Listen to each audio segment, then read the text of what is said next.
Greetings and salutations, everyone. I hope everyone is doing well today. Well, a while back, I did a Dogman Spooked My Horses Redux because the music was a little too high, the first one. And about a month ago, the person that this happened to reached out to me to share the rest of the story. So now I'm going to do the entire story for you guys, the first part and what they emailed me. Before I get into this amazing and one of my favorite Dogman encounters, I have a couple of links to share. As you know, I rely on my Patreon, my PayPal, and my merch to help this channel continue to grow and go. Those links are in the description below. I also have a second channel for creepypasta, fan fiction, and scary voice acting. Stories that don't fit on this channel. Now, if that's anything that you're into, feel free to step over there and give those stories a listen. You may just like what you hear. I also started a GoFundMe page for some equipment for ghost hunting, cryptid encounter hunting, and some Urbex videos. If that's anything that you're willing to help with, feel free to follow that link and donate. And with that, guys, I've definitely taken enough of your time. Let's get on with this most amazing Dogman encounter. Shall we? I'm a 32-year-old lady from the very northern tip of West Virginia. Most of my life has been lived in Hancock County. When I was little, we camped in tents, walked everywhere, hiked at parks, all the outside goodness. In my teens, we started going to state parks to ride horses. I'd been to Tomlinson Run, Beaver Creek State Park, Salt Fork, Raccoon Creek, and Vista Park. I think that was the name. We had a friend who was constantly inviting us to ride on people's land she had received permission from. I'm well acquainted with the local wildlife. I've seen all the major players, including coy dogs and bears. I can identify most sounds in the forest. I love watching nature documentaries. I was looking to become a vet, so I studied a lot on animals. Drawing and painting them got me very acquainted with animal anatomy. Was I ever into cryptozoology? Yeah, I was a dino-crazy little girl. My one babysitter had Reader's Digest Mysteries of the Unexplained. The thought of a plesiosaur in Scotland or Apatosaurus in the Congo was just mind-blowing. Later in life, I started looking at it like folklore. It was interesting to read the accounts and learn the theories behind what people were seeing, but I believed in them as much as a folklorist believes in dragons and trolls. I don't have any interest in Bigfoot, and I had never heard of the Dogman. I never had an interest in looking, nor did the thought ever cross my mind. It seems I didn't need to go looking. They found me. We moved to a farm when I was about 10. My mom's dream was to have horses, and she was finally able to live it. The farmhouse was haunted, mainly by the former residents of the house. I never felt threatened by them, though. It's a little unnerving to have two men talking and moving the couch you're sitting on. Or should I say it sounded like it. No one was home, no media was on, and yet I was hearing two men talking about how they were going to move the couch and where, and the sound of the furniture being dragged right under me. The land itself had its share of strangeness. Most things were benign, though. We just shrugged and carried on. I honestly hated our woods. Anywhere else, I'd freely hike. But even in the yard, sometimes I felt watched. Heck, sometimes I thought something was staring in our windows. Now that I think of it, we did have things slam into our trailer. I'd think it was a horse that had gotten loose, but when I'd go out to investigate, I'd find nothing and just chalk it up to a deer. I use horses' breeds for their names rather than think of names for them. Anyone who knows me knew my horses' names. I was 18 to 19 in this encounter. By this time, we had given up on cows. God, I hate them. And just had horses and chickens. Someone knocked on the door at 2 a.m.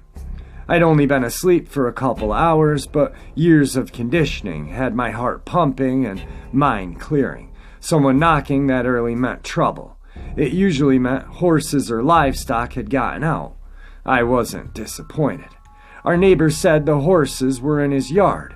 My mind wasn't totally awake, so I didn't think to ask which yard they were in. My stepfather came out, asked what's up, and told me they were my horses, so deal with it. Mom was working. That was nothing new. This lot of horses had 3 expert escape artists. I had the routine down. It was pretty dark out, but I did have some moonlight to help.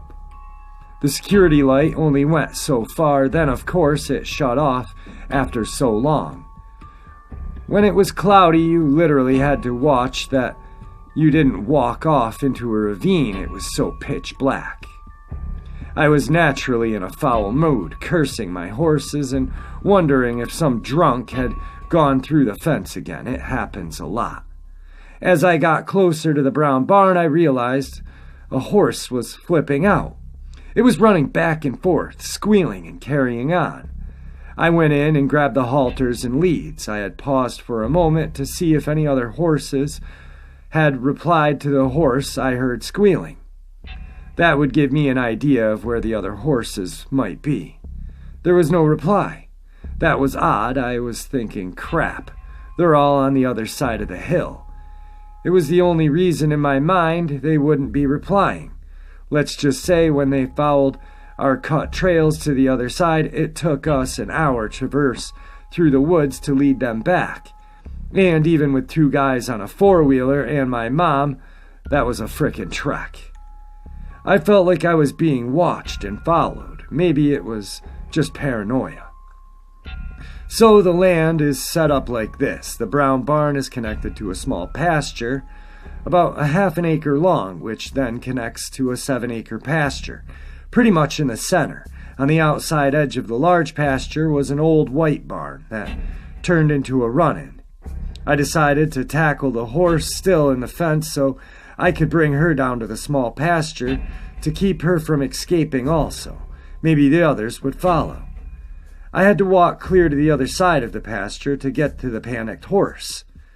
It was my mother's psycho Appaloosa mare. I tried to catch her and nearly got trampled. A few times trying. She was frothing at the mouth and her eye whites were really showing. Was I alarmed? No, as I said, psycho. I noticed my other 6 were across the road. They were standing in a tiny little fenced-in area under a spotlight. They were standing motionless and not touching a blade of grass. I was wondering how the neighbor managed to herd them all into a tiny fenced-in area with that tiny door. 3 of those horses were over 16 hands tall.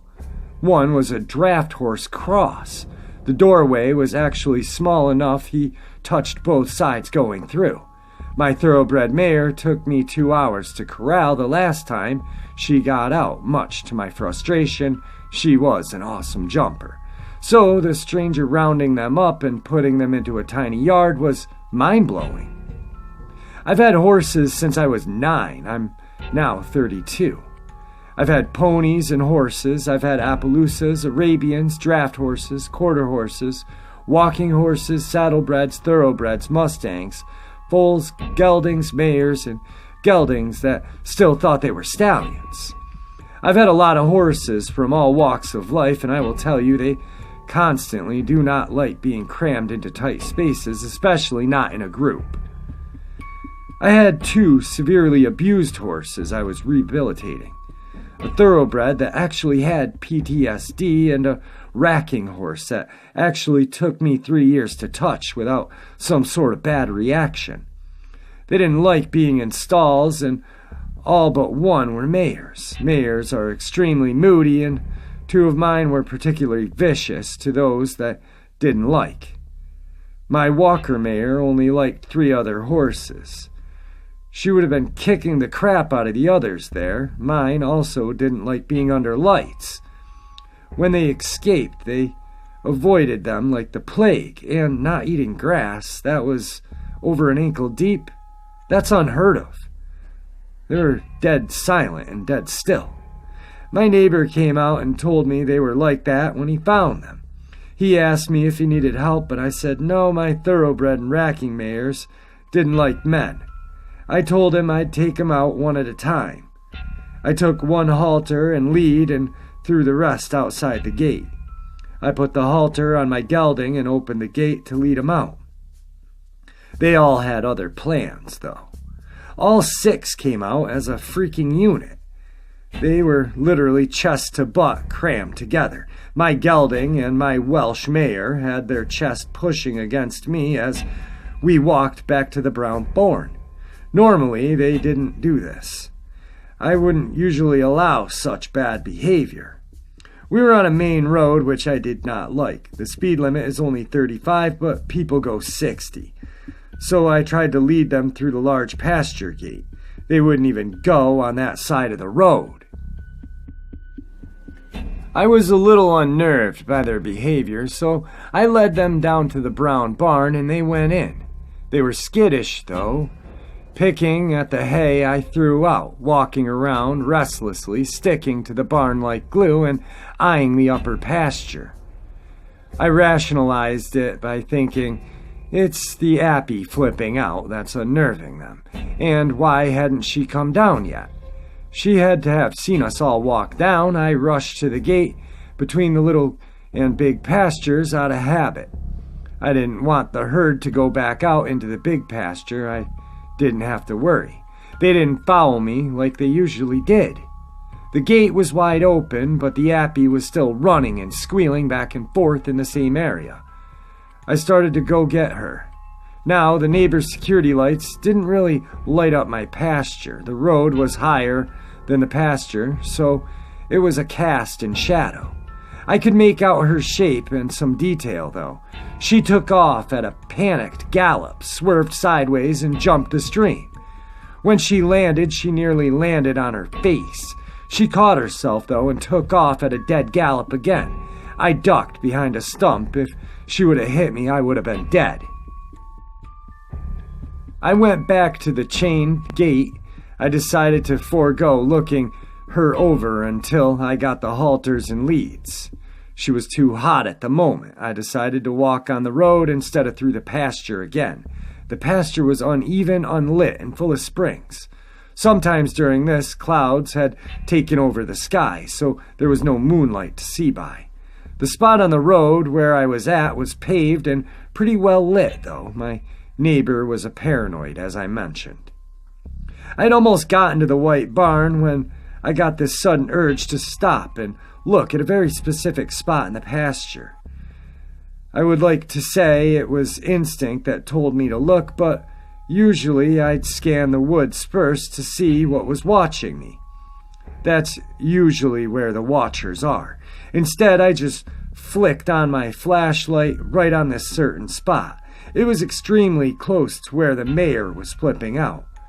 I saw red eye shine. My first thought was, why in the world would a deer be out there with all this chaos? I was feeling the sense of extreme dread and didn't know why. Besides, it being where my horse was going nuts told me something else just wasn't right. Then I realized where the eyes were relative to the walnut trees and my racing barrels. See, the road was above the pasture and the walnut trees were right at the same elevation as the road. The pasture itself is sloped to deal with runoff from the road. The barrel it was next to was on the low end of the incline. The barrels were white, so I could see dim lighting from my flashlight on the one it was next to. This thing was too freaking big to be a deer. I was frozen, standing there watching it. I just had this feeling it was evil and that I had to keep track of those eyes. It was watching me. It slowly blinked a few times. It also looked over into the woods above the pasture. I know you ask your guests if they ever feel there are other ones out there. Well, let me tell you, it crossed my mind. With a sinking stomach, I flashed my flashlight over the woods to see if I would catch eyeshine. I didn't see any, though, so I went right back to the eyes. They were still there. I flicked back and forth, making sure nothing was sneaking up on me. I don't know how long I stood there watching Frozen. Someone could have come around the bend and hit me with their car. I was so focused. Finally, it started to move off. It glanced at me sideways a few times, only one eye. I think it went into the coppice of trees around the creek. I heard nothing. That wasn't surprising, though. The horses were still restless and making noise. I stood there a long time after, looking for the eyeshine. I was wondering if it was a bear. I didn't think so, though. The eyes were constant in height until it disappeared. Bears are clumsy on their back legs. On this uneven inclined ground, I have no doubt a bear would have dropped to the ground and gone on all fours. Even to rear up and drop down behavior bears do when they're trying to see something wouldn't work. We had one cross our pasture before. He made a lot of noise going through the woods. The horses settled down quicker with that bear. I was almost to my neighbors at this point. I considered leaving the couple $100 of tackle at his house. Halters and leads aren't cheap. I had no doubt if I left them there, they'd be gone in the morning. My mother would be pissed. So I darted over, grabbed them, and ran like a bat out of hell. I know, I should have just left the tackle. I also know you're not supposed to run, but I couldn't even conceive what I had just seen. I got into the barn, threw down the tack, and hung with the horses. I was not going back out into that pitch-black driveway on foot. I figured with the horses I'd have warning, and the barn had plenty of sharp things. I didn't go back up until dawn. I was frozen stiff by that time. I've had years to think this over. It unnerves the crap out of me. How long was that thing there? Was that what was keeping the yappy mare from coming down? Was it right there in the shadows while I was trying to catch her, or was it in the unlit barn? I walked through to get to the road. Was it the reason the yappy swerved and nearly fell? How did my horses get out? I never did find how they got out. Did they panic and jump the fence? I did check the fence line. Away from the woods, I did look for tracks around the barrel. Sadly, the ground was hard from the frost that morning, but I will say the yappy mare was running for a good while. The ground was severely torn up and turned into a muddy mess. It was high noon when I went down there to check. The ground had melted. I'll bet it was her that woke up the neighbor, though. It took them about a week to fully settle. I don't know if whatever it was still in the area or if they were that traumatized. It wasn't too long after that my mother filed for divorce. My ex-stepfather got the farm and I moved in with her in the city. Even with all the weird crap going on, there were non-bipedal things going on as well. I miss it terribly. Maybe it's more accurate to say I miss the farm life rather than the actual place. I'd love to get back into farming again, but I'd probably hesitate moving back there. I never told anyone about the eyeshine event. I didn't see the actual creature, and really, how do you convey the unnatural horror-inducing feeling? You saw eyeshine, whoop-de-doo. My mother would have given me the benefit of the doubt, but my mother often told family members things. They made my life enough of a living hell. I didn't want to give them any more ammo.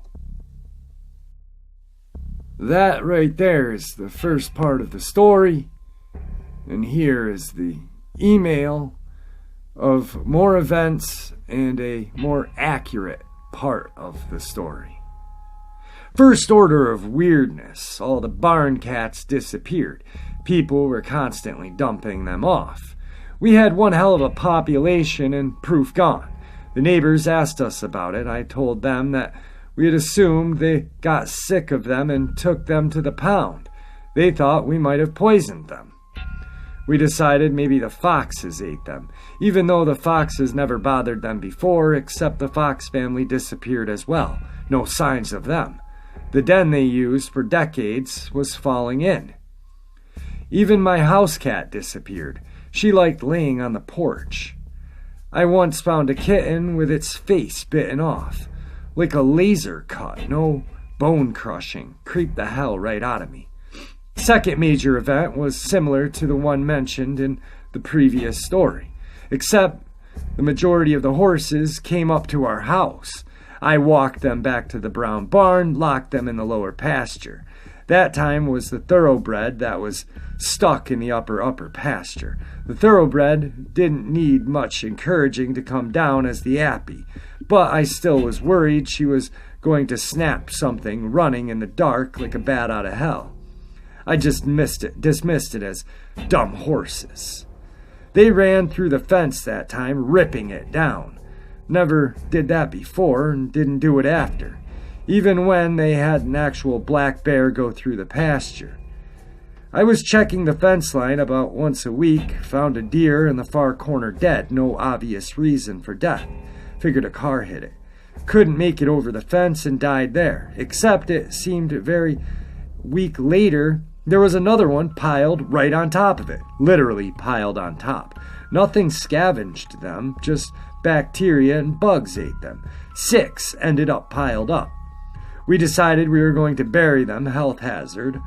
All gone when we got the tractor out there. You could see where they had been and the dead grass and body juices, but that was it. I also noted the horses no longer went back there. They loved that area, heavily shaded to keep cool and bugs off. Nice spring apple trees, but no fresh tracks in the mud, and the horses wouldn't follow me into the area. At least not until a month or two after the corpses disappeared. Then there was the event mentioned in the video. Makes me wonder if it had been feasting on the cats, no more cats, so they decided to go into bigger prey. It creeps the hell out of me, thinking that could have been inches from me in the pitch black barn or field. I was totally focused on the horses, not on cryptids lurking in the dark. I noticed one person asked if a neighbor put the horses in the fence. No, he didn't. As I mentioned, 2 of the horses were terrified of men. Those 2 were also terrified of stalls. I had 6 horses in a fenced-in yard barely big enough to hold them. They were literally touching the fence. They were so crammed in. The gate opening they walked through, my draft gelding's shoulders shoved the poles outward as he walked out of the fence, a very narrow fit. As for getting out, I can only guess they were so terrified they decided jumping was the only way to safety.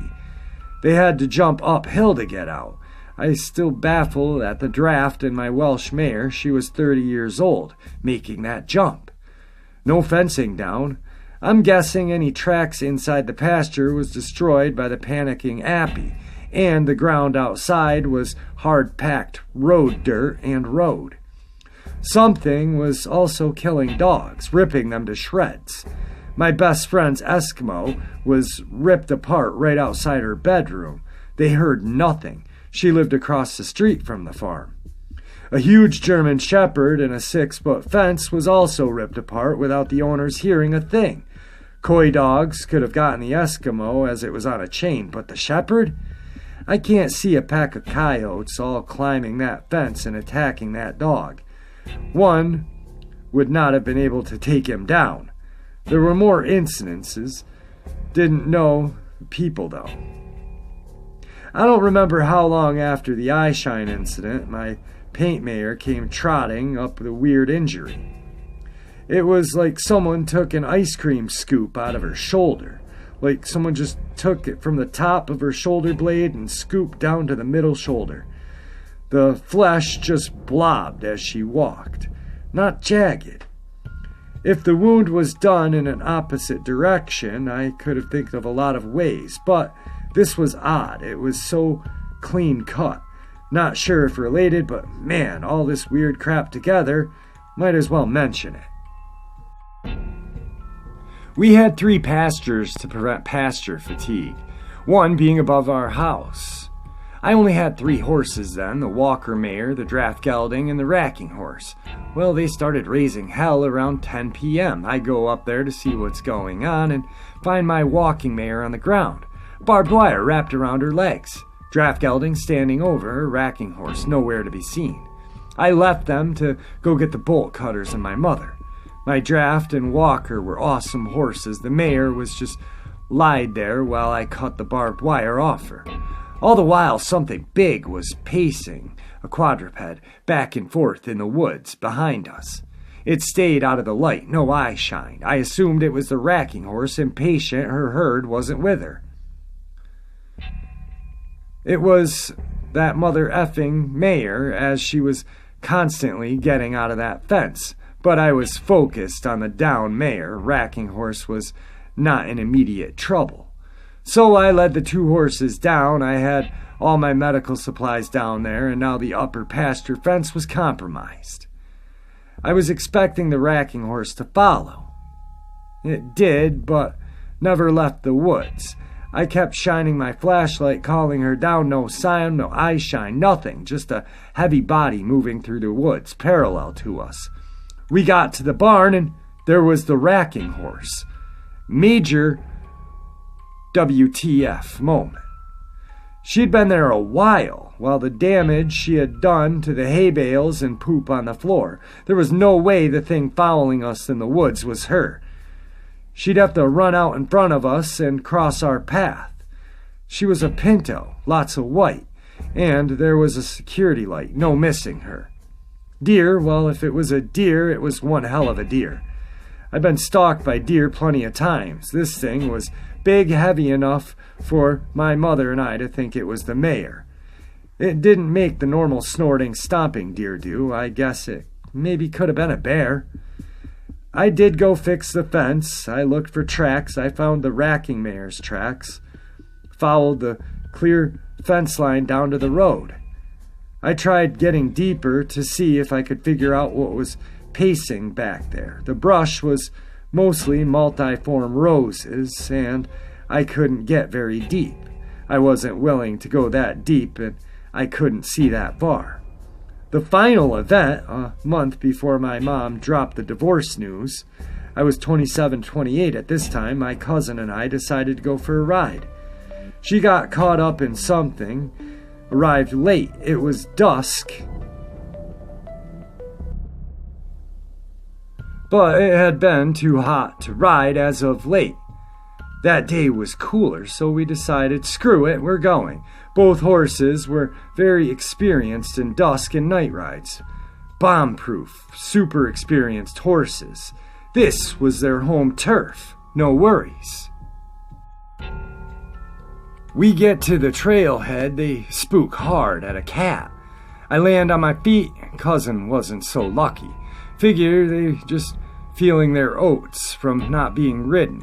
I was in the lead, so we get halfway through the trail ride and a tricky hill. A spring runs down it, the ground is clay, it can be slick as hell. I'm keeping an eye on any branches and such my gelding could trip on. I hear my mare squeal, my cousin yell, and the sound of hooves hitting flesh. I look back and see my cousin still on the mare's back, but my gelding, he's not having it. Full out gallop. He lets me steer a bit, but no slowing down or stopping in his steed. They did not stop until they were at the house. Even then, they were hyped as hell, wild-eyed and frothing. It's totally out of character for both horses. I had a dog attack us on the trail once, ripped my gelding's leg up pretty bad, and he's still freaked out about it. We dismount and walk them to the barn, letting them calm a bit. Do a once-over, making sure they're all okay. I'm asking what happened. What did she kick? My cousin explained that something had slammed into the ass end of the mare, shoving them over. Mare got her footing and bucked and kicked. She didn't see what it was. She was just trying to stay on. She was a beginner. We were boxed in by a tall brush on both sides, so no way of seeing something coming. Kicker was a few inches from her spine. On her hindquarters was a line of hair bunched up with spit, like when a horse bite each other. Why couldn't it have been that? Well, my cousin had brushed her with every brush I owned. The mare was shining before we started the ride, and it was fresh wet. I brushed it down and inspected it, no broken skin. Let me tell you, it takes a lot to knock a horse down. Horses play and quarrel rough. I don't think a deer running full speed could hit her that hard. Something at least 5 to 6 foot tall nipped that mare in the butt. Got a solid kick for the trouble, though. Trust me, hooves hitting flesh makes a totally different sound to wood and stone. Did I go up to investigate? Hell no. After the eyeshine incident, then this, no way in hell was I going back up there.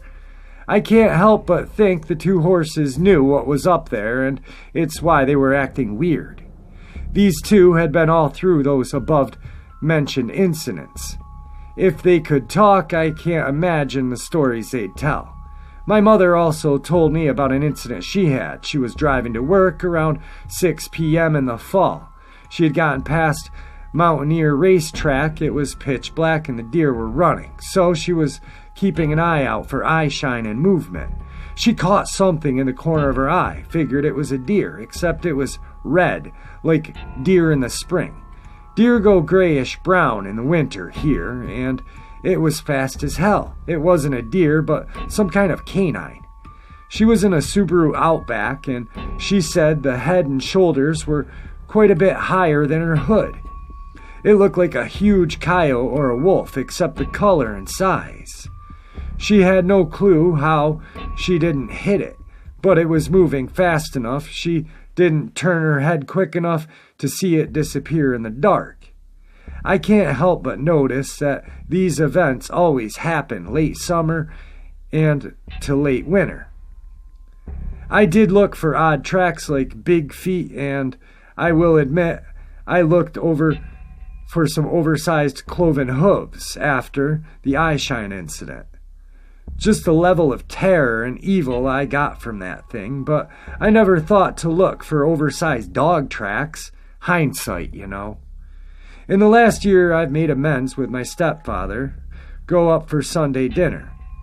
Bigfoot could walk in the front door and he wouldn't notice, so no clue if things are still happening. The cat population never recovered. But I do know when dinner is done, I book it for the car, even though the old white barn has been torn down and the security lights can reach further into the pasture. I do not like looking out there. Dogman, Spooked, My Horses, Hancock, West Virginia. The whole story. This is one of my favorite encounters. The detail, the amount of encounters, just the amount of paranormal activities encompassing this lady. I want to thank you for reaching out to me and sharing the rest of the story to me, and so I could share it to my subscribers and listeners. And I want to thank everybody else for being so supportive. Thanks for listening, and I'm going to bid you farewell.